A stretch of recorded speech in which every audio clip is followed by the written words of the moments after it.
There was once a famous ruler of Tartary whose name was Tamerlane. Like Alexander the Great, he wished to become the master of the whole world. So he raised a great army and made war against other countries. He conquered many kings and burned many cities. But at last his army was beaten, his men were scattered, and Tamerlane fled alone from the field of battle.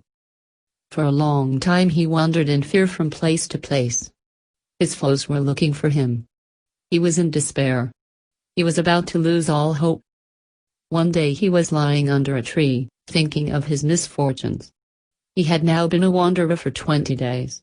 He could not hold out much longer. Suddenly he saw a small object creeping up the trunk of the tree. He looked more closely and saw that it was an ant.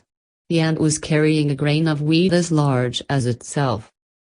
As Tamerlane looked, he saw that there was a hole in the tree only a little way above, and that this was the home of the ant.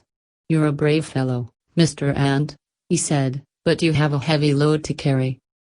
Just as he spoke, the ant lost its footing and fell to the ground. But it still held on to the grain of wheat.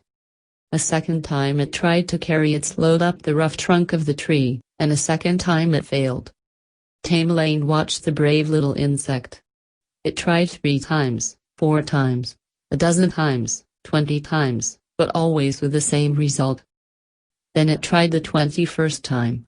Slowly, one little step at a time, it crept up across the rough place where it had slipped and fallen so often. The next minute it ran safely into its home, carrying its precious load. "Well done," said Tamerlane. "You have taught me a lesson. I, too, will try again, till I succeed." And this he did. Of what other story does this remind you?